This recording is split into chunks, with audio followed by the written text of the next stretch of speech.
Hi everyone. आज इस video में कवर करने वाले हैं एफकेट का जो प्रीवियस ईयर क्वेश्चन पेपर का सीरीज रनिंग है उसमें से थर्ड सीरीज को कवर करने वाले हैं। आई होप कि प्रीवियस जो दो सीरीज कंडक्ट हो चुके हैं उसको अच्छे से कवर किए होंगे। As a PYQ as a जो है mock test, full length mock test की तरह उसको यूटिलाइज किए होंगे, क्योंकि ये प्रीवियस ईयर क्वेश्चन पेपर ही डिस्कस कर रहे हैं। और ऐसा नहीं कि पुराना क्वेश्चन पेपर को डिस्कस कर रहे हैं, पूरा लेटेस्ट क्वेश्चन पेपर को डिस्कस कर रहे हैं। आज जो है डिस्कस करेंगे, ये भी जो है 2025 का ही पीवाईक्यू है जिसको यहाँ पे कंप्लीट डिटेल के साथ कवर करने वाले हैं। सेम जो है जीके सीरीज का भी 5 सीरीज ऑलरेडी अपलोडेड है, तो उसको एक बार कवर कर लेना। वहां से एक पैटर्न, डायरेक्शन, हर चीज पता चल जाएगा कि किस लेवल में और कैसे क्वेश्चन पूछे जाते हैं। आज कवर करेंगे थर्ड सीरीज को, और दो सीरीज में पूरा बेसिक को भी कवर किए हैं और क्वेश्चन को भी सॉल्व किए हैं। थर्ड सीरीज है और थर्ड सीरीज को 1 बाय 1 करके जल्दी से इसको भी कवर कर लेते हैं। तो देखो, सबसे पहले ये वाला क्वेश्चन देखो।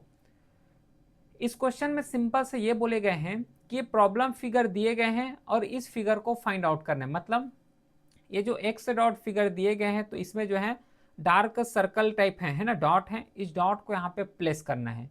अब देखो, अभी तक जो है दो सीरीज को कवर कर चुके हैं, तो अब बेसिक्स जो है पता होगा। ठीक है, फर्स्ट सीरीज में भी बेसिक्स कवर किए हैं, सेकंड सीरीज में भी बेसिक्स को कवर कर रहे हैं। अब ये थर्ड सीरीज है तो थोड़ा जल्दी से इसको सॉल्व करेंगे ताकि जो है टाइम भी सेव हो जाए। तो इसमें करेक्ट आंसर क्या होगा? डॉट को ऐसे जगह प्लेस करना है कि ये जो एक्स जो लिखा हुआ है ना, जो प्रॉब्लम फिगर है, इसको फॉलो कर जाए। तो इसमें अगर डॉट को यहाँ पे अगर प्लेस करोगे, पहला ऑप्शंस को देखते हैं, तो यहाँ पे अगर डॉट को प्लेस करते हो तो यहाँ पे जो प्रॉब्लम फिगर उसमें जो है रेक्टेंगल में या फिर रेक्टेंगल के अंदर भी डॉट आना चाहिए, लेकिन ये तो रेक्टेंगल के बाहर हो रहा है, गलत हो गया। ठीक है, बी ऑप्शन को अगर देखोगे तो अगर डॉट को यहाँ पे प्लेस करोगे तो यहाँ पे रेक्टेंगल नहीं आ रहा है, लेकिन जो ओरिजिनल फिगर है, जो प्रॉब्लम फिगर, उसमें तो रेक्टेंगल आना चाहिए, तो बी ऑप्शन भी गलत हो गया। नेक्स्ट उसके बाद अगर डॉट को प्लेस करें, ठीक है, थर्ड ऑप्शन को देखना थोड़ा से। थर्ड ऑप्शन में अगर डॉट को अगर प्लेस किया जाए तो डॉट को प्लेस करने से आएगा क्या, यहाँ पे अगर प्लेस कर देते हैं, ठीक है, या फिर यहाँ पे प्लेस ना करके इसको और कहाँ पे जो है प्लेस कर सकते हैं, ये देखो सबसे पहला,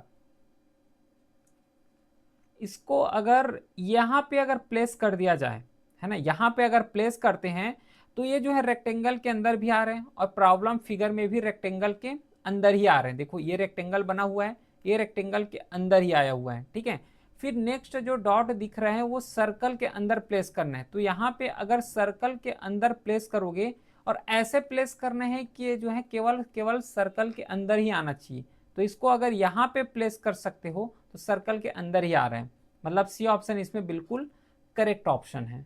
ठीक है, डी ऑप्शंस को भी अगर एक बार चेक करना चाहो तो उसको भी चेक कर सकते हो। कैसे? देखो, अगर जो है डॉट को यहाँ पे प्लेस कर देते हैं, यहाँ पे प्लेस करोगे तो क्या हो रहा है कि ये जो है सर्कल के अंदर भी आ रहा है और रेक्टेंगल जो है उसके अंदर भी आ रहा है, लेकिन प्रॉब्लम फिगर में जो है ये जो डॉट केवल और केवल रेक्टेंगल के अंदर आना चाहिए, इसलिए जो है डी ऑप्शन गलत हो गया।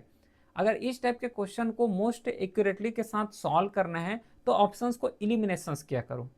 नेक्स्ट क्वेश्चन है fifth question, you are given a pair of statement. ये पेयर ऑफ स्टेटमेंट दिए गए हैं और ये क्वेश्चन पूछे गए हैं, ब्लड रिलेशन से क्वेश्चन पूछे गए हैं। इसमें डी तक जो है चार ऑप्शन स्टेटमेंट दिए गए हैं यहाँ पे, फिर उसके बाद चार ऑप्शन दिए गए हैं। सबसे पहले काम ये करते हैं कि जो ऑप्शंस दिए गए हैं उसी को अरेंज करते हैं, उससे जो है आंसर यहाँ पे आ जाएगा। तो देखो, सबसे पहले क्या बोले हैं कि Q is a son of P। ठीक है, जो Q है वो सन है, किसके सन है? P के सन है। बिल्कुल सही बात, सन है ना, मतलब ये मेल होगा। Who is the father of R? ठीक है, who is the father of R, मतलब किसके लिए बात कर रहे हैं? हु किसके लिए आया है? P के लिए आया है ना, अच्छे समझना इसको। Q is a son of P, जो Q है वो सन है, किसके सन है? P के सन है। Who is the father of R, और ये जो है आर के फादर है, मतलब P, ऐसे कंसिडर कर लो कि P is the father of R. P is the father of R, मतलब आर यहाँ पे आ जाएगा। ठीक है, सिंपल सा। उसके बाद R is a daughter of O, ये बोले ये जो आर है ये डॉटर है, किसके डॉटर है? ओ के डॉटर है। तो यहाँ से ऐसा एज्यूम कर सकते हैं क्या कि ये दोनों जो है पी और ओ हस्बैंड वाइफ है। ठीक है, तभी तो उसका डॉटर आए हैं। ठीक है, N O is a daughter of N, और ये जो ओ है ये डॉटर है, किसके डॉटर हैं? एन के डॉटर हैं, क्वेश्चन नहीं बोले गए हैं। उसके बाद N is a wife of M, ये जो एन है ये वाइफ है, किसका वाइफ है? एम के वाइफ है, मतलब ये हस्बैंड वाइफ हो गए। उसके बाद S is a sister of N बोले हैं, जो एस है वो सिस्टर है एन के। क्लियर? ये जो है सिंपल सा डायग्राम यहाँ से प्रिपेयर हो गया। अब ऑप्शंस वाइज कवर करते हैं कि ये देखना है कि जो ऑप्शंस दिए गए इसमें से कौन सा ऑप्शन बिल्कुल सही है। पहला ऑप्शन है कि M is a father of O, ठीक है, ये जो है बोले गए हैं कि एम जो है फादर ऑफ ओ है, मतलब ओ जो है वो एम को क्या मानेंगे। दो सीरीज कवर कर चुके हैं, उसमें भी इस चीज को बता चुका हूं कि थोड़ा सा इसको अपोजिट लिया करो। तो जो ओ एम को, जो ओ है ये है जो कि एम एम को क्या मानेंगे? फादर ही तो मानेंगे। ये जो ओ है उसका जो मदर है वो एन होगा और इसका फादर कौन होंगे? एम होंगे। ठीक है, पहला तो बिल्कुल सही है। अब पहला ही सही तो बाकी यहाँ पे गलत हो जाएगा, ठीक है, क्योंकि देखो सेकेंड ऑप्शन क्या बोले हैं कि N is a father of O बोले हैं। ओ जो है एन को फादर बोलेंगे कि मदर बोलेंगे? सीधी सी बात है, ये फीमेल है तो मदर बोलेंगे। इस तरीके से सेकेंड ऑप्शन गलत है। थर्ड ऑप्शन की S is a mother of P, देखो तो एस जो है ये पी का मदर है, इसका तो रिलेशन ही अलग आ रहे हैं ना, देखो ये ऑप्शंस भी गलत हो जाएगा और फोर्थ ऑप्शंस भी बिल्कुल गलत है। ठीक, चलो ये क्वेश्चन देखो, इन अ सर्टेन कोड, यहाँ पे वायलेट्स को इस तरीके से लिख सकते हैं, तो ये जो कोड दिए गए हैं उसको क्या लिखेंगे, कौन सा पैटर्न में सॉल्व करेंगे, ये जो है यहाँ पे कवर करना है। बताओ सबसे पहले क्या काम करना है, सिंपल सा लॉजिक ये लगाओ कि ये जो वर्ड लिखे हैं इस वर्ड को इस तरीके से लिख लो, VIOLATES। अब ये थोड़ा सा जो लंबा दिख रहे हैं, जो वर्ड है थोड़ा सा लॉन्ग दिख रहे हैं, तो लॉन्ग दिख रहे हैं तो कैसे लॉजिक लगाओगे, सीरीज में भी बताया था। देखो सबसे पहले ये वाले लेटर को भी लिख लो, TALOVIES। अब इसमें से नंबर करने की जरूरत नहीं है फिलहाल। क्यों जरूरत नहीं है? क्योंकि यहाँ पे अगर कवर करोगे, थोड़ा सा आइडियोलॉजी यहाँ पे लगाओगे तो इसको थोड़ा सा अपोजिट सॉल्व किए गए हैं। कैसे अपोजिट सॉल्व किए गए हैं, अब इसको कवर करते हैं। तो देखो यहाँ पे V है, इस V को यहाँ पे लाए गए हैं, ठीक है, A को यहाँ पे लाए हैं, ठीक है, O को इस तरीके से लाए गए हैं, और ये जो L है L को यहाँ पे लाए गए हैं। समझ पा रहे हो क्या? फिर ये जो T है, T को इधर अरेंज किए गए हैं, I को इस डायरेक्शन में लाए हैं, और जो E और S है ये बिल्कुल सेम डायरेक्शन में है। मतलब यहाँ से लॉजिक लग गया। अगर जो है इसी अल्फ़ाबेट लेटर को अगर 2 अल्फ़ाबेट 3 अल्फ़ाबेट में देते तो वहाँ पे ज़्यादा पॉसिबिलिटी होता है कि नंबर सिस्टम वाले क्वेश्चन को फॉलो करो। मतलब जो रूल बताया हूँ, रूल तो नहीं बोलना चाहिए, नॉर्मल जो अल्फ़ाबेट नंबरिंग होता है उस सिस्टम को फॉलो करो। लेकिन ये जो अल्फ़ाबेट दिए गए हैं थोड़ा सा लंबा अल्फ़ाबेट दिए गए हैं, तो इसमें जो है नंबर करने की जरूरत नहीं पड़ता, मोस्टली क्वेश्चन ऐसे ही आते हैं।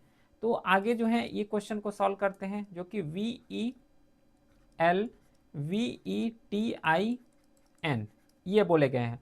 सबसे पहले 2 अंक को छोड़ दो, लास्ट के जो 2 डिजिट रहेगा उसको यहाँ पे क्या करना है, एज इट इज लिखना है। तो एज इट इज यहाँ पे आ जाएगा I और यहाँ पे आ जाएगा N, यही आएगा। ऑप्शन देखो इलिमिनेट करो, लास्ट में जो है IN आना चाहिए। चौथा ऑप्शन गलत, थर्ड ऑप्शन गलत, सेकेंड ऑप्शन गलत, ये जो है इसमें करेक्ट आंसर है। बताओ इजी लगा? बिल्कुल इजी है, अगर अच्छे तरीके से करोगे, ठीक है, बहुत इजी लगता है। चलो अगला क्वेश्चन, थोड़ा सा जो है वीडियो को पॉज कर लिया करो और अपने लेवल में ट्राई करो अब, ठीक है।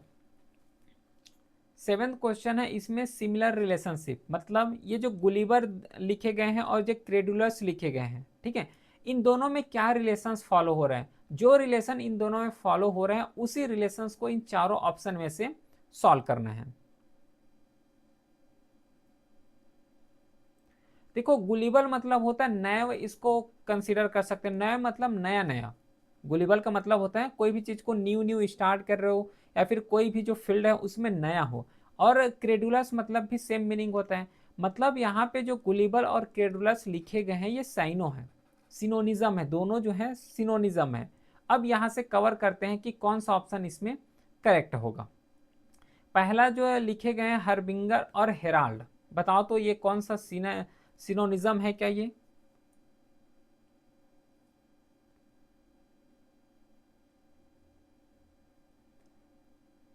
सिनोनिज्म है क्या, हार्बिंगर मतलब कोई ऐसा पर्सन जो कि मैसेज को पहुंचाने वाला होता है। हेराल्ड का मतलब भी सेम होता है, मतलब ये दोनों जो लेटर लिखे गए ये साइनो वाले ही लेटर हैं। ए ऑप्शन इसमें जो है बिल्कुल करेक्ट है, बाकी अदर ऑप्शंस पूरा रॉन्ग हो जाएगा क्योंकि मैच ही नहीं करने वाले। ठीक है, सिनोनिज्म से क्वेश्चन यहाँ पे पूछ लिए गए हैं। चलो 8वां क्वेश्चन, सीरीज बेस्ड क्वेश्चन है, नंबर क्वेश्चन है, नंबर सीरीज से। 3 से 4 कैसे बना है, 4 से 10 बनाए गए हैं, 10 को 33 बनाए हैं और 33 से 136 गए हैं। तो इसमें कौन सा लॉजिक यहाँ पे फॉलो कर सकते हो? 1 सेकेंड या फिर 15 सेकेंड के लिए थोड़ा सा वीडियो को पॉज करो और अपने लेवल में ट्राई करो। तो देखो हमें जाना है 3 से 4, 3 से 4 जाना है, फिर 4 से 10 जाना है। तो लॉजिक क्या लग रहा है, अगर 3 इंटू 1 कर दे और इसको +1 कर दे तो 4 आ जाएगा क्या? देखो 3 इंटू 1 मतलब 3 है ना, 3 1 जा 3 और इसमें +1 करोगे तो 4 आ गया। सेम लॉजिक से 4 आ गए। अब 4 इंटू अगर 2 करके +2 कर दो तो 4 2 जा 8 हो जाएगा और 8 +2 करोगे तो 10 आ गया। बिल्कुल सही है, ऑप्शन आ रहा है।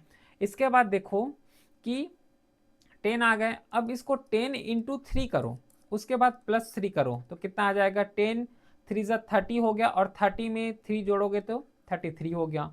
सेम लॉजिक 33 इंटू जो है, अब इसके बाद 4 करो, +4 कर दो तो इसका जो है करेक्ट आंसर क्या हो जाएगा, 136 आएगा। ठीक है, अब इसमें एक पैटर्न फॉलो हो रहा है। पहले क्या किया कि 1 2 3 4 इस तरीके से जो है मल्टीप्लाई किए, उसके बाद 1 2 3 4 से सेम नंबर से ही यहाँ पे एड ऑन कर दिए हैं। सेम लॉजिक जो है 136 में फॉलो करो, 136 इंटू 5 करो, इसके बाद इसको 5 से 8 कर दो तो कितना आंसर यहाँ पे आ जाएगा, जो आंसर आएगा वही इसका करेक्ट आंसर है। तो इसको जो है सॉल्व करोगे तो 685 करेक्ट आंसर आएगा। थर्ड ऑप्शन है इसमें बिल्कुल करेक्ट है। चलो अगला क्वेश्चन देखो, 9th क्वेश्चन है। यहाँ पे मिरर इमेज दिए गए हैं, ध्यान रखना एक होता है मिरर इमेज और एक होता है वाटर इमेज। दोनों का जो शैडो बनता है वो डिफरेंट साइड में बनता है, क्योंकि मोस्टली स्टूडेंट जो है यही गलती करते हैं कि मिरर इमेज को वाटर इमेज बना के सॉल्व करते हैं, वाटर इमेज को मिरर इमेज बना देते हैं। लेकिन है ये क्वेश्चन बिल्कुल सिंपल, बहुत इजी क्वेश्चन है। मिरर इमेज का मतलब होता है कि जो भी इमेज बनेगा उसके साइड में बनेगा, साइड में बनता है। लेकिन वाटर इमेज क्या होता है, उसके जस्ट बिलो बनते हैं। ठीक है, तो यहाँ पे ये जो है एक्स और वाई लिखे गए हैं, इसका मतलब है कि आईना को डिनोट कर रहे हैं, मिरर को डिनोट कर रहे हैं। तो इसका जस्ट अपोजिट करो, थोड़ा सा एज्यूम करो, है ना, थोड़ा सा इसमें एज्यूम करो। अगर इस फील्ड को यहाँ पे जो है पलट दिया जाए, ठीक है, मिरर इमेज मतलब उसका अपोजिट बनेगा, तो इसको पलट दिया जाए तो ये जो डायरेक्शन है वो तो सेम ही मिलेगा अपने को। ठीक है, इस तरीके से जो है ये सेम मिलेगा। ए को अगर उल्टोगे, ठीक है, जैसे ये ए है, ए का जो जैसे मिरर इमेज बनाओगे तो ये वाला डायरेक्शन पहले आएगा। देखो इसको बोल्ट कर रहा हूँ, ये हो गया तो ये वाला डायरेक्शन यहाँ पे आएगा, उसके बाद ये बनेगा। लॉजिक समझ पर, ऐसे ही बनेगा। तो यहाँ पे ए आ गया, उसके बाद इसको जस्ट उल्टोगे तो ये सी है। अब सी ऐसा बन रहा है, अब सी को जो है मिरर इमेज में फॉर्म करोगे तो सी का लेटर इस तरीके से आ जाएगा, मतलब सी जो है यहाँ पे बनेगा। फिर बी का डायरेक्शन सेम होगा क्या? अब बी का डायरेक्शन बताओ, बी का डायरेक्शन कैसे होगा? अब बी भी तो जो है अपोजिट डायरेक्शन में चले जाएंगे ना, तो बी को अगर ये हो गया, बी का मिरर इमेज बनाओगे तो इस तरीके से बनेगा। तो इसमें करेक्ट आंसर कौन सा है? सी को तो सेम ही लिए गए हैं, पहला तो गलत कर दो। अब यहाँ पे सी को करेक्ट लिए हैं लेकिन बी को यहाँ पे सेम ले लिए हैं, तो ये भी गलत हो गया। इसमें correct C option, third option बिल्कुल करेक्ट है, क्योंकि यहाँ पे सी को भी अपोजिट लिए गए हैं और बी को भी अपोजिट लिए गए हैं। फोर्थ ऑप्शन इसमें इसीलिए गलत है क्योंकि बी को यहाँ पे ला लिए, मतलब सेम लिखे गए हैं, जैसा नॉर्मल मिरर में है वैसे ही मिरर इमेज में भी लिखे गए हैं। तो फोर्थ ऑप्शन यहाँ से रॉन्ग हो गया। ठीक है, चलो 10th क्वेश्चन देखो, इन अ फैमिली ऑफ 7 मेंबर। अब ये भी जो है वही ब्लड रिलेशन से ही नॉर्मली क्वेश्चन पूछे गए हैं, इसको भी थोड़ा सा सॉल्व करते हैं। क्या बोले हैं कि in a family of 7 member Vidisha is a daughter of Raman and Sita. ठीक है, विदिशा इज अ डॉटर, ये जो विदिशा है ये डॉटर है किसके? रमन और सीता के। तो यहाँ से ये क्लियरिफाई हो रहा है कि जो रमन और सविता हैं ये अपने लेवल में हस्बैंड वाइफ हैं। ठीक है, नमन और ये हो गया सविता, ठीक है, दोनों का यहाँ पे हस्बैंड वाइफ है क्योंकि डॉटर बता रहे हैं, लेकिन ये नहीं पता है कि इसमें जो है नमन और सविता, अच्छा हाँ नाम से भी पता लगा सकते हो कि कौन हस्बैंड होगा कौन वाइफ होगा, ये भी क्लियर है। Savita is a daughter in law of Mathuresh. अब देखो यहाँ पे तो क्लियरली यहाँ से ये समझ आ गया कि जो नमन है ये क्या होगा, ये मेल होंगे और सविता यहाँ पे फीमेल होगा। अब ये जो सविता है ये डॉटर इन लॉ है मथुरेश के, डॉटर इन लॉ का मतलब होता है बहू। अब डॉटर इन लॉ बहू बोल रहे हैं तो ये मेल मेल पर्सन है और इस मेल पर्सन का फादर यहाँ पे कौन होगा, मथुरेश होगा, तभी तो इसका जो है डॉटर इन लॉ बनेंगे ना, ये जो है उसका बेटा। अब बेटा के यहाँ पे वाइफ को क्या बोलोगे, बहू ही तो बोलते हैं, ठीक है। Vidisha is a married to डाइंस, विदिशा जो है यहाँ पे विदिशा है, डाइंस से क्या किए, मैरिड किए, ठीक है, यहाँ पे डाइंस आ गए तो ये हो गया मेल हो जाएगा। फिर Charu is a daughter of Vidisha, क्या बोले गए, Charu is a daughter of Vidisha, बिल्कुल सही है, जो ये विदिशा का डॉटर यहाँ पे बताए गए हैं वो चारू को बताए गए हैं, ठीक है, ये हो गया। फिर Jay is a father of Dinesh, Jay is a father of Dinesh, ये बोले गए हैं। अच्छा अब ये लेकिन यहाँ पे दिनेश का कहीं पे जिक्र हुआ है क्या, अच्छा यहाँ पे तो दिनेश बोले गए हैं, ठीक है। अब यहाँ पे how is Savita related to Charu, ये क्वेश्चन पूछे गए, नॉर्मली जो है यहाँ पे चारू का भी आ गया और पूछे गए हैं सविता और चारू, तो दोनों का लोकेशन हमें पता चल गया, तो अननेसेसरी अब दिए उसको सॉल्व करने की भी जरूरत नहीं पड़ेगा, ठीक है। अब ये बताओ कि यहाँ पे जो है सविता है, ये सविता है यहाँ पे और नीचे में यहाँ पे चारू, तो ये जो चारू है ये सविता को क्या बोलेंगे, इसका फादर है ना, मदर फादर, और मदर फादर के एक और ऊपर जाओगे तो इसका जो एन को अगर पूछते तो ये हो जाता है इसका ग्रैंड फादर, एन यहाँ पे ग्रैंड फादर है और ये जो एस पूछे गए हैं ये ग्रैंड मदर है, समझ आया, ये ग्रैंड मदर है, तो इसमें करेक्ट आंसर जो है सेकेंड हो जाएगा। क्लियरली समझ आ गया। अगला क्वेश्चन देखो, अ main is a facing south, है ना, मेन जो है अ main is a facing south, इस तरीके से साउथ की तरफ फेस कर रहे हैं, ठीक है। ही turn 135 degree in anti clockwise, देखो इस तरीके से अगर जा रहे हैं तो ये क्लॉकवाइज होता है, इसको बोले जाते हैं एंटी क्लॉकवाइज, ये एंटी क्लॉकवाइज डायरेक्शन होता है और ये क्लॉकवाइज डायरेक्शन है, तो 135 जो है एंटी क्लॉकवाइज जा रहे हैं, समझ पा रहे हो क्या, ठीक है। अब अपने लेवल में जब इसको सॉल्व करोगे तो एंटी क्लॉकवाइज कैसा होगा, है ना, एंटी क्लॉकवाइज कैसा होगा, इस डायरेक्शन में जाएंगे जैसे ये डायरेक्शन जा रहे हैं, तो 135 में अगर यहाँ पे हैं, अब इसका ये वाला अगर बनाओगे तो कितना का बनेगा 90, अब 90 में 45 लगा दो तो 135 डिग्री हो जाएगा, तो 135 डिग्री नॉर्मली यहाँ पे आएगा, ये हो गया 135 डिग्री तक चले गए, ठीक है। उसके बाद क्या बोले, then 180 degree in clockwise direction, अब ये जो है 180 डिग्री क्लॉकवाइज डायरेक्शन जा रहे हैं, समझ पा रहे हो इस चीज को, तो कोई भी चीज का 180 डिग्री कब होता है, देखो यहाँ पे सिंपल सा लॉजिक समझना, इस तरीके से ये बना हुआ है, अब ये जो पॉइंट है ये इस तरीके से 1 डिग्री है ना, 2 डिग्री 3 डिग्री 4 डिग्री इस तरीके से ऊपर होते हुए आएंगे और यहाँ पे बन जाएगा कितना 90 डिग्री, सेम लॉजिक से 91 डिग्री 92 डिग्री 93 डिग्री और इस तरीके से आएगा, तो लास्ट में ये बन जाएगा 180 डिग्री, मतलब ये क्या है कि ये जो है स्ट्रेट लाइट को शो कर रहे हैं, स्ट्रेट जो लाइन है इसको शो कर रहे हैं, तो वहां पे 135 डिग्री है, तो 135 डिग्री का जस्ट इसका स्ट्रेट क्या होगा 180 डिग्री ही तो होगा, 180 डिग्री ही होंगे, समझ पा रहे हो। अब यहाँ पे क्वेश्चन पूछे कि which direction is he facing now, कौन से डायरेक्शंस को एक्चुअल में फेस कर रहे हैं, तो अगर समझ ना आया हो तो ऐसा कर लिया करो, इस तरीके से डायरेक्शन बना लो, ये नॉर्थ है, ये साउथ है, ये ईस्ट है और ये वेस्ट है, अब ये पर्सन ये वाले डायरेक्शन को शो कर रहे हैं, मतलब साउथ और वेस्ट डायरेक्शन को, तो साउथ वेस्ट कहाँ पे है, साउथ वेस्ट फोर्थ ऑप्शन इसमें बिल्कुल करेक्ट है, साउथ वेस्ट डायरेक्शंस को ये शो करेगा। क्लियर समझ आ गया। अगला question, what will come in place of, अच्छा यहाँ पे भी सीरीज बेस्ड क्वेश्चन पूछे गए हैं, तो ये सीरीज को भी सॉल्व करते हैं। अब बताओ इसमें करेक्ट आंसर क्या होगा, देखो जब भी वर्ड टाइप में अगर वर्ड लेटर में स्पेशली अगर सीरीज बेस्ड क्वेश्चन आए तो कोडिंग डिकोडिंग में ऊपर से नीचे को सॉल्व करते हैं, लेकिन यहाँ पे सीरीज का बात कर रहे हैं तो राइट टू लेफ्ट इस तरीके से सॉल्व किए जाते हैं, इसको ध्यान रखना। यहाँ पे जो डी का रिलेशन है वो एफ के साथ करोगे, फिर एफ का रिलेशन एच के साथ करना है, एच का रिलेशन जे के साथ करना है, तो एक पैटर्न समझ आ जाएगा कि +2 हो रहा है कि +3 हो रहा है, उसी के अकॉर्डिंग इसको सॉल्व करना है। और पूरे लेटर को भी सॉल्व करने की जरूरत नहीं पड़ता सीरीज में। जैसे कि ये डी है, डी के बाद यहाँ पे एफ जा रहे हैं, एफ के बाद एच जा रहे हैं, एच के बाद जो है जे जा रहे हैं। नंबरिंग कर लेते हैं, ये 4 हो गया, ये ई एफ जाएगा, ठीक है, तो ये 5 हो गया, 8 और यहाँ पे ये हो गया 10 हो गया। क्लियर है? ई एफ जा रहे हैं, अच्छा इसका तो जो है 6 डिजिट होगा। 4 से 5 जा रहे हैं, मतलब यहाँ पे +2 का इंक्रीमेंट हो रहा है। 6 से 8 जा रहे हैं, मतलब 6 7 8, यहाँ पे भी +2 का इंक्रीमेंट हो रहा है। 8 से 10 जा रहे हैं, यहाँ पे भी जो है +2 का इंक्रीमेंट हो रहा है।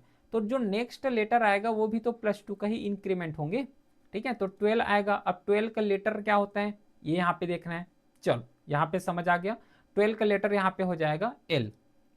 ऑप्शन इलिमिनेशन में आओ, थर्ड ऑप्शन गलत, सेकेंड ऑप्शन भी बिल्कुल गलत हो गए। अब क्या करो, 2 ऑप्शन तो गलत हो गया, आगे सॉल्व करना है। फिर उसके बाद के, जे, आई और एच, ये कैसा रिलेशंस कर रहे हैं इसको देखो।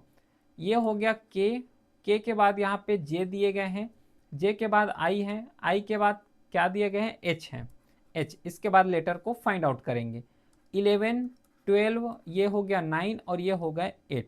अब इसमें रिलेशन देखो, 10 से यहाँ पे 11 से 10 में जा रहे हो -1 हो रहा है, 10 से 9 में जा रहे हो यहाँ पे भी -1 हुआ है, फिर 9 से 8 आ रहे हो -1 हो रहा है। तो पॉसिबिलिटी यही है कि आगे जो नेक्स्ट वर्ड आएगा वो भी यहाँ पे -1 ही होंगे, ठीक है। तो ये -1 हो गया, तो -1 हो गया तो 8 है, तो 8 का यहाँ पे 7 हो जाएगा, और 7 का कोड जी होता है। तो एल के बाद क्या आएगा, जी आएगा, एल के बाद जी आ रहे हैं। ए ऑप्शन बिल्कुल करेक्ट है, फोर्थ ऑप्शन इस पे रॉन्ग हो गया। इजी लग रहा है रीजनिंग? बहुत इजी है, अगर अच्छे तरीके से कवर करोगे तो बहुत रीजनिंग है। ये तो बहुत इजी क्वेश्चन है, इसमें लाइक और अलाइक वाले क्वेश्चन है कि 5 ऑप्शन यहाँ पे दिए गए हैं। अब पांचों ऑप्शंस में क्या करना है कि 4 ऑप्शन बिल्कुल सेम होंगे और एक ऑप्शन इसमें बिल्कुल डिफरेंट होंगे, उसी को यहाँ पे फाइंड आउट करना है। बहुत इजी क्वेश्चन है, कई क्वेश्चन इसके बेस में किए हैं, इसका करेक्ट आंसर थर्ड है। अगला, इस क्वेश्चन को करो, इसको बताओ तो। इसमें क्या होता है कि जो अंडरलाइन दिए गए हैं, ये जो वर्ड लिख रहे हैं जैसे कि यू है, वी है, XX लिखा हुआ है, इसमें ना एक कोड फॉलो होगा, एक ही कोड फॉलो होगा। और मोस्टली क्वेश्चन एफ केट का तो लेवल ठीक है, लेकिन मोस्टली क्वेश्चन वही एक स्टैंडर्ड लेवल को ही फॉलो करते हैं, है ना, एक सीक्वेंस को ही फॉलो करेंगे। जैसे देखना है यहाँ पे देखो यू वी है, यू वी लिखा हुआ है, इसके बाद जो है डब्लू लिखो, डब्लू के बाद एक्स हो गया, तो यू वी और यहाँ पे डब्लू फिर एक्स आ गया, ठीक है, ये पूरा एक कंप्लीट हो गया। इसके बाद क्या करोगे कि यहाँ पे ब्लैंक है, अब ब्लैंक में पहला क्या लिए हो, यू लिए हो, तो यू हो गया। इसके बाद वी डब्लू, ठीक है, डब्लू के बाद यहाँ पे क्या आएगा, अच्छा ये डब्लू डब्लू को फॉलो कर रहे हैं तो डब्लू डब्लू, उसके बाद एक्स आ जाएगा, ठीक है, ये एक लेटर को फॉलो कर रहे हैं। तो बोलने का सिंपल सा मतलब है कि देखो यहाँ पे यू आया, अब ये जो है लास्ट के जो 2 डिजिट है, लास्ट डिजिट जो कि एक्स है वो 2 बार लिए गए, इसके बाद जो है उस एक्स को एक बार लिए गए, लेकिन उसका जो पहले वाले लेटर है उसको डबल किए गए हैं। अब इसके बाद ये जो वी लिखा है इस वी को डबल करेंगे, ठीक है, तो ये कैसे हो जाएगा देखो यू, अब ये डबल वी हो जाएगा, उसके बाद जो है डब्लू एक्स होगा। समझ पा रहे हो लॉजिक को? ठीक है, इसके बाद अब क्या होगा कि ये जो u लिखा हुआ है ये यहाँ पे हो जाएगा डबल, ठीक है, तो ये हो जाएगा WVWX। तो इस तरीके से कोड यहाँ पे फॉलो हो रहा है। तो ब्लैंक में जो बच गया उसको यहाँ पे फिल करो। तो सबसे पहले यहाँ पे UV, इसके बाद क्या आएगा, W आएगा, ठीक है, W आएगा पहला। नेक्स्ट उसके बाद XX तक हो गए, ये XX तक सॉल्व हो गया। इसके बाद नेक्स्ट क्या आएगा, यहाँ पे देखो ना U लिखा हुआ है, तो W के बाद जो है सिंपल सा U आएगा, तो W के बाद U आएगा। फोर्थ ऑप्शन करेक्ट है, बाकी ऑप्शन इसमें बिल्कुल रॉन्ग हो गए। सही बात, क्लियर? चलो अगला देखो, डॉट वाले क्वेश्चन है, बहुत क्वेश्चन इससे रिलेटेड किए हैं, इसको भी जल्दी से करो, फटाक से इसको भी सॉल्व करो। ट्रेंगल, सिंपल जो ट्रेंगल है उसी में डॉट यहाँ पे आना चाहिए। बताओ करेक्ट आंसर इसमें क्या होगा। और एक चीज याद रखना, जब भी इस टाइप के फिगर को सॉल्व करते हो तो ये ट्रेंगल में जो डॉट यहीं पे है तो हर जगह यहीं पे ही डॉट को लगाना। ऐसा नहीं कि यहाँ पे डॉट लिखे हैं तो इस डायरेक्शन में लगा रहे हो, कभी मन चाह रहा है तो इस डायरेक्शन में लगा रहे हो, कभी मन किया तो ये वाले डायरेक्शन लगा दी, ऐसा बस मत करना, नहीं तो फिर आंसर जो है गलत हो जाएगा। इस चीज़ को थोड़ा सा माइंड में रखोगे। ये जो सेंटर में है और सेंटर से थोड़ा सा अपर साइड में है, सेंटर है थोड़ा सा अपर साइड, अगर इस एरिया में भी करे, मान लो अप्रॉक्सीमेटली ये वाले लाइन में आएगा ए ऑप्शन में अगर ट्राई किया जाए तो, लेकिन ए ऑप्शन में अगर इसमें ट्राई करते हैं तो यहाँ पे जो हेक्सागोनल ये सैप दिख रहा है ना, ये वाला जो सैप दिख रहा है ये सैप भी आ रहा है इसमें, लेकिन जो प्रॉब्लम फिगर उसमें तो नहीं आ रहा है, तो पहला ऑप्शन गलत हो गया। नेक्स्ट ऑप्शन में भी अगर ट्रेंगल को बीच में अगर रखते हो तो इसके अंदर में ये जो बड़ा शेप दिख रहा है ये आ जाएगा, बी ऑप्शन गलत है। इसमें करेक्ट आंसर थर्ड होगा, क्योंकि थर्ड में जो है नॉर्मली प्लेस यहीं पे किए गए हैं, ठीक है, नॉर्मली यहीं पे किए गए हैं जो कि सिंगल हैंडेड है। करेक्ट आंसर इसमें थर्ड होगा। चलो इस क्वेश्चन को करो, 16 क्वेश्चन। कैसा कोड इसमें फॉलो हो रहे हैं। सिंपल सा, सबसे पहले ये अगेन लिखा हुआ है और ये वाले जो कोड दिखे गए हैं इसको एक पैटर्न में फॉलो करा लो, मतलब कौन से पैटर्न में इसे फ्रेम किए गए हैं उसी के अकॉर्डिंग हट को भी फ्रेम कर लेंगे। जैसे देखो यहाँ पे अगेन लिखे गए हैं AGAIN इस तरीके से, अब इसमें आएगा CJEN और ये हो गया T। सबसे पहले काम सिंपल सा, इसमें क्या करोगे, नंबर करो, 1 7 1 9 और ये हो गया 14, 3 10 और ये हो जाएगा 5 14 और 20। अब इसमें सिंपल सा एक कोड पहचानो, कैसे, यहाँ पे 1 है और यहाँ पे 3 है तो 1 से 3 में जा रहे हैं, मतलब सीधी सी बात +2 हो रहे हैं, +2 हो गया। अब ये हट में आओ, HEART, हट हो गया। अब पहला लेटर इसमें 8 है, अब इसमें जो है +2 किए गए हैं, ठीक है, तो +2 करोगे तो क्या आएगा, 10 आएगा। 10 का लेटर क्या होता है, जे होता है, सभी ऑप्शन में जे हैं, ठीक है। अब इसमें नेक्स्ट कोड को पहचानो, 7 से 10 आ रहे हो मतलब यहाँ पे +3 हो रहा है, ई का पोजिशन यहाँ पे 5 है। अब इसमें जो है नेक्स्ट जाओगे मतलब +3 जाओगे, 5 से +3 जाओगे तो 8 आएगा। बताओ 8 का कोड क्या होता है, एच होता है, तो जे के बाद एच आएगा। ए ऑप्शन गलत और इसमें फोर्थ ऑप्शन भी बिल्कुल गलत हो गया। नेक्स्ट यहाँ पे 1 से 5 जा रहे हो मतलब +4 जा रहे हो। थोड़ा सा इस क्लास को स्पीड में इसीलिए ले रहा हूँ क्योंकि 2 क्लास ऑलरेडी कवर हो चुका है, उसमें बहुत अच्छे तरीके से बेसिक्स कवर कर चुके हैं इसीलिए, ठीक है। तो ये 1 से 5 जा रहे हो, 4 हो रहा है तो 1 से जो है अब यहाँ पे 5 जाओ, अच्छा 4 जाओगे ना, क्योंकि ये कंटिन्यू में रहेगा, कंटिन्यूअस ये कोड को फॉलो कर रहे हैं, तो यहाँ पे आ जाएगा 5। अब 5 का कोड क्या होता है बताओ, ठीक है, 5 का कोड यहाँ पे हो जाएगा ई हो जाएगा, तो JH इसके बाद ई आएगा, JH के बाद ई दोनों में लिखा हुआ है। अगला सॉल्व करो, 9 से 14 जा रहे हो, 9 से 14 जा रहे हो मतलब +5 ले रहे हो, और यहाँ पे R है, R का कोड होता है 18। अब 18 से जो है 5 करोगे, 18 से 5 करोगे तो आ जाएगा 23, सही है क्या। 18 में जो है +5 8 करो, तो +5 8 करोगे तो आएगा 23, और 23 का कोड क्या होता है, W होता है, तो E के बाद W आएगा, तो जो थर्ड ऑप्शन है ये बिल्कुल करेक्ट है, सेकेंड ऑप्शन इसमें रॉन्ग हो गया। समझ आ गया। चलो ये वाला क्वेश्चन देखो, बहुत इजी क्वेश्चन है, 2025 में जो क्वेश्चन पूछे गए थे। Select the related word from the given alternative. Birds हैं और निथोलॉजी है और प्लांट। सबसे पहले ये फाइंड आउट करो कि जो बर्ड्स और निथोलॉजी है कैसा रिलेशन शो कर रहे हैं, ठीक है, यहाँ पे एक और डॉट आएगा, तो बर्थ और थिनोलॉजी कैसा शो कर रहे हैं, सेम शो यहाँ पे आगे कराना है। बताओ, देखो बर्ड्स के जो स्टडी किए जाते हैं, ठीक है, जो बर्ड्स के स्टडी करते हैं उसको बोले जाते हैं ऑर्निथोलॉजी। बर्ड का जो स्टडी करते हैं, साइंटिफिक स्टडी करते हैं वो ऑर्निथोलॉजी बोले जाते हैं। सेम लॉजिक से जो प्लांट का स्टडी करते हैं उसको क्या बोले जाते हैं? प्लांट का जो स्टडी करते हैं जिसमें जिस सब्जेक्ट में, उसको बॉटनी बोले जाते हैं। ठीक है। पेलेंटोलॉजी यहाँ पे लिखा गया है, जो कि फोसिल फ्यूल का यहाँ पे, या फिर जो फोसिल का स्टडी करते हैं उसको पेलेंथोलॉजी बोलते हैं। जो टिश्यू का स्टडी करते हैं उसको हिस्टोलॉजी बोलते हैं, और जो सेल का स्टडी करते हैं उसको साइटोलॉजी बोलते हैं। चलो ये क्वेश्चन देखो, सीरीज टर्म से हैं, सीरीज वाले क्वेश्चन से हैं। जल्दी से इस क्वेश्चंस को भी सॉर्ट आउट करो। 7 है, अब 7 के बाद 3.5 ले लिए हैं, उसके बाद फिर से 3.5 है, फिर 5.25 है, फिर 10.5 है, फिर उसके बाद मिसिंग नंबर दे दिए हैं, और इसी मिसिंग नंबर को फाइंड आउट करना है। चलो जल्दी से इसको सॉल्व करो, थोड़ा सा टाइम लो, या तो हो सके तो वीडियो को पॉज करो। अब देखो यहाँ पे जो है 7 है, अगर 7 को जो है 0.5 से अगर मल्टीप्लाई कर दिया जाए तो क्या आएगा? 3.5 आएगा कि नहीं आएगा? बिल्कुल आएगा। इसको ट्राई भी कर सकते हो। ठीक है, 7 से अगर 0.5 से अगर मल्टीप्लाई करोगे तो 3.5 आएगा।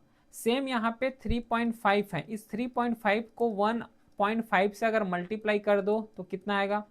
5 ही आएगा, 3.5 ही आएगा। ठीक, समझ आ रहे हैं? इसके बाद जो है 3.5 आ गया, अब इसको जो है 1.5 से मल्टीप्लाई करो तो 5.25 आ जाएगा। फिर 5.25 को जो है मल्टीप्लाई करो 2.0 से तो यह आ जाएगा 10.5। सेम जो है 10.5 जो है इसको मल्टीप्लाई करो 2.5 से तो कितना आएगा? 26.25, इतना आएगा। अब ऐसा नहीं कि रैंडमली कहीं क्वेश्चन को कोई लॉजिक ही नहीं लग रहा है, नॉर्मली सॉल्व कर रहे हैं, ऐसा नहीं करना है। इसमें भी एक सीक्वेंस फॉलो हो रहा है। कौन सा सीक्वेंस? जो 7 है इसमें जो है 0.5 से मल्टीप्लाई किए हो, उसके बाद 1 से मल्टीप्लाई किए हो, फिर 0.5 से मतलब 1.5 से मल्टीप्लाई किए हो, फिर 2 से मल्टीप्लाई किए हो। मतलब यहाँ पे जैसे ही इंक्रीमेंट हो रहा है, आगे जा रहे हो सीरीज में, उसमें जो है 0.5 से मल्टीप्लाई कर रहे हो। मतलब ये सीरीज को फॉलो कर रहे हैं, रैंडमली सॉल्व नहीं किए हैं। तो इसमें करेक्ट आंसर हो जाएगा 26.25। ठीक है, जो है 26.25 है क्या? देखो 1 ऑप्शन इसमें बिल्कुल करेक्ट है। चलो ये वाला सीरीज को बताओ। ये भी सीरीज का ही क्वेश्चन है, बल्कि पैटर्न चेंज है, लेकिन सेम सीरीज का ही क्वेश्चन है। अब इसमें फाइंड करो तो क्या आंसर करेक्ट होगा।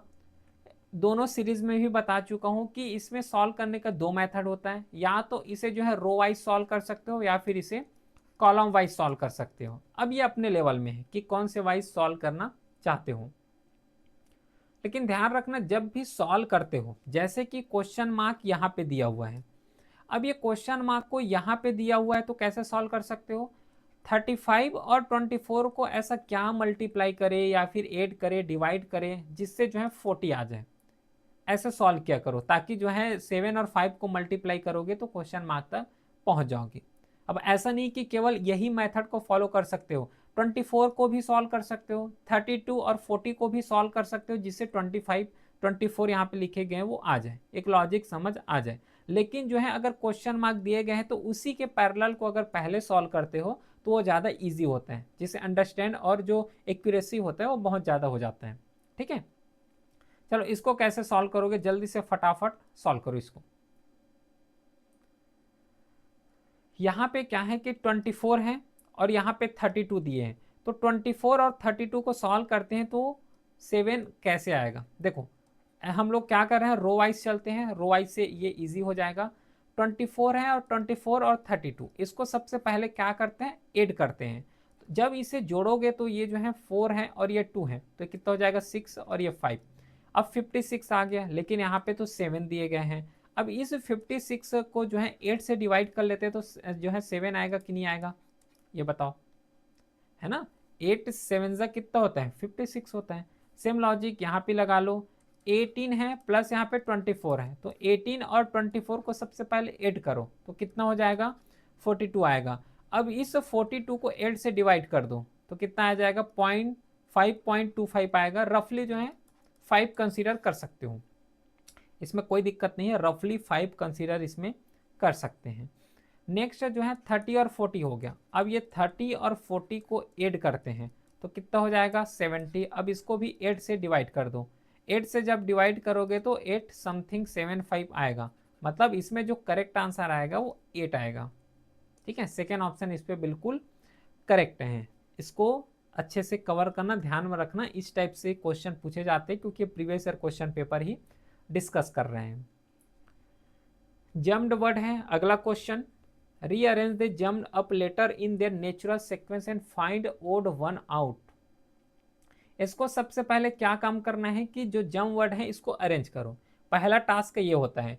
अब जैसे ही अरेंज कर लोगे तो उसमें से जो है 3 ऑप्शन बिल्कुल सेम कैटेगरी के होंगे और एक जो ऑप्शन होगा वो डिफरेंट कैटेगरी का होगा। जो डिफरेंट कैटेगरी के होंगे वही यहाँ पे आंसर होगा। चलो, यहाँ पे CWCRO है, इसको अगर जम वर्ड में अगर अरेंज भी करो तो कैसे अरेंज कर सकते हो, इसको अरेंज कर सकते हो नॉर्मली CR, ठीक है, नॉर्मली CR है फिर O है तो क्रो, ठीक है, CROW क्रो अरेंज हो रहा है क्या। अब देखो इसको सॉल्व करने का सिंपल सा मतलब ये समझना, सबसे पहले अगर पहला लेटर को फाइंड आउट कर लिए कि जम वर्ड कैसे हुआ है, तो जैसे कि क्रो आ गया, क्रो यहाँ पे बर्ड को बारे में बता रहे हैं, बर्ड्स का नेम है यहाँ पे, ठीक है। अब अगला भी जो ऑप्शंस को सोचोगे तो सबसे पहले बर्ड्स के रेस्पेक्ट में सोचना, क्या अगला जो ऑप्शन दिए गए हैं ये बर्ड्स का फील्ड से बिलोंग कर रहे हैं कि नहीं, क्योंकि मोस्टली क्वेश्चन यही ऐसे ही देखने को मिला है कि अगर पहला लेटर या फिर पहला वर्ड को फाइंड आउट कर लेते हो तो जो आगे का जो वर्ड आएगा वो थोड़ा सिमिलरिटी होंगे। ठीक है, अब जैसे ये वाला देखो, इसको जब सॉल्व करोगे तो क्या सॉल्व कर सकते हो, पेंगुइन, पेंगुइन बन रहा है यहाँ से, बिल्कुल सही पेंगुइन बन रहा है।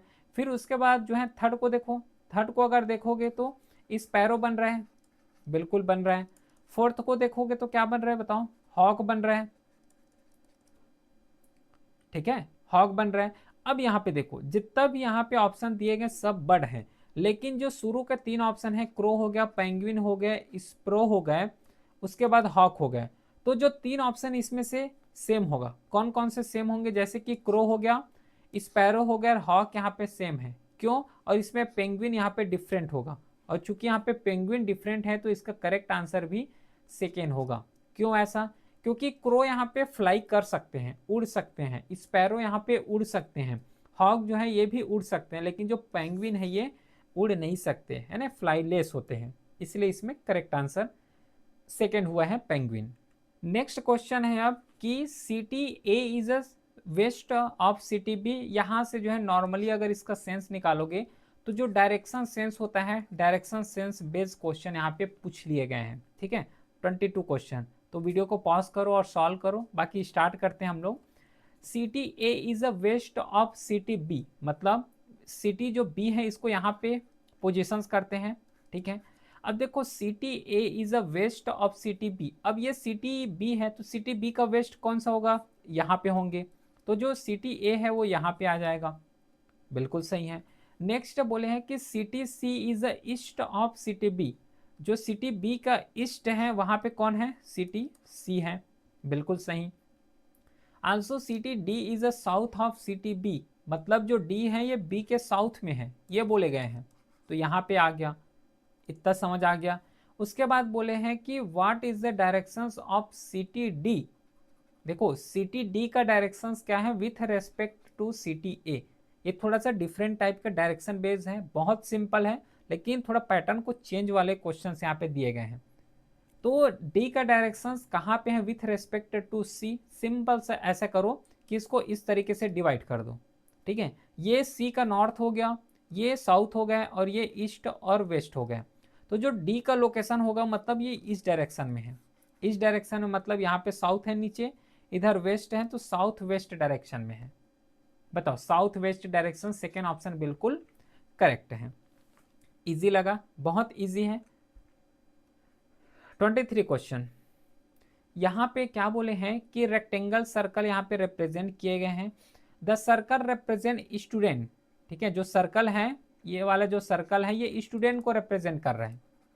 ठीक है, उसके बाद जो ट्रेंगल है ये रिप्रेजेंट कर रहे हैं प्लेयर को, ये जो ट्रेंगल है ये प्लेयर को रिप्रेजेंट कर रहे हैं। उसके बाद जो स्क्वायर है ये स्टूडियस को रिप्रेजेंट कर रहे हैं, ये वाला जो है ये स्टूडियस को रिप्रेजेंट कर रहे हैं, बिल्कुल सही है। इसके बाद और कुछ बच गया क्या, which letter represent studious student, है ना। Studious student who are player, मतलब यहाँ पे जो स्टूडियस हैं और ये स्टूडेंट है दोनों आना चाहिए, उसी के साथ यहाँ पे वो प्लेयर भी होना चाहिए। बताओ तो इस टाइप के क्वेश्चन को सिंपल सा लॉजिक लगाया करो ऑप्शंस को। सबसे पहले ऑप्शंस देखो, पहला ऑप्शंस क्या बोल रहे हैं, सेकेंड ऑप्शंस क्या बोल रहे हैं, उसी के अकॉर्डिंग सॉल्व किया करो। पहला ऑप्शन सी को देखो, यहाँ पे सी का लोकेशन है, ठीक है। अब यहाँ पे सी क्या स्टूडियस के अंदर है, स्टूडियस मतलब जो ये स्क्वायर दिए गए इसके अंदर है, बिल्कुल है। मतलब ये जो सी है पहले बात स्टूडियस है ना, पहले बात स्टूडियस है। नेक्स्ट क्या ये जो सी है ये स्टूडेंट है, मतलब ये सर्कल के अंदर है क्या, बिल्कुल है, ठीक है। तो स्टूडियस भी हैं स्टूडेंट भी हैं। नेक्स्ट यहाँ पे ये जो सी होगा वो प्लेयर भी होना चाहिए, है ना, यहाँ पे क्वेश्चन में दिए गए हैं। तो देखो प्लेयर ट्रेंगल है तो सी ट्रेंगल के अंदर आ रहे क्या, बिल्कुल आ रहे हैं। तो करेक्ट बात है कि जो पहला ऑप्शन है वो बिल्कुल सही ऑप्शन है। अदर ऑप्शन देखो, जैसे कि यहाँ पे देखो ऑप्शन डी लिखा हुआ है, डी और सी दिए गए हैं। अगर डी को अगर कवर करोगे तो डी यहाँ पे जो है स्क्वायर से बाहर है ना। स्क्वायर कौन, मतलब स्टूडियस से बाहर है। जब ये स्टूडियस से बाहर है तो आंसर गलत हो जाएगा, क्योंकि यहाँ पे स्टूडियस और स्टूडेंट दोनों होना चाहिए, ये क्वेश्चन में बोले गए हैं। नेक्स्ट अगर बी को सॉल्व करते हैं, जैसे यहाँ पे बी लिखा हुआ है, तो अगर बी को सॉल्व करते हैं तो ये करेक्ट होगा क्या, नहीं होगा। क्यों नहीं होगा, क्योंकि जो बी है, बी का अगर लोकेशन देखोगे तो ये स्टूडियस है ना, नो डाउट स्टूडेंट्स ये भी है। बी जो है स्टूडेंट भी है, लेकिन ये प्लेयर नहीं बन पा रहे। क्यों नहीं बन पा रहे हैं, क्योंकि ये ट्रेंगल से बाहर है, इसलिए बी यहाँ पे गलत हो गया। सिंपल लगा, बहुत इजी लगा। चलो, तो ये तो हो गया पूरा रीजनिंग का प्रीवियस ईयर क्वेश्चन पेपर का थर्ड सीरीज। इसके बाद 2 सीरीज और कवर करना है, जिसके थ्रू अच्छे तरीके से इसको प्रिपेयर कर सकते हो। फिर इस अगर कोई भी डाउट हो तो व्हाट्सएप नंबर भी है। इस पीडीएफ जो है क्लास का पीडीएफ टेलीग्राम चैनल में अपलोड हो जाएगा, लिंक डिस्क्रिप्शन में दिया हुआ है। फिर मिलते हैं हम नेक्स्ट क्लास में next previous year question paper के साथ। तब तक के लिए thank you, have a great day.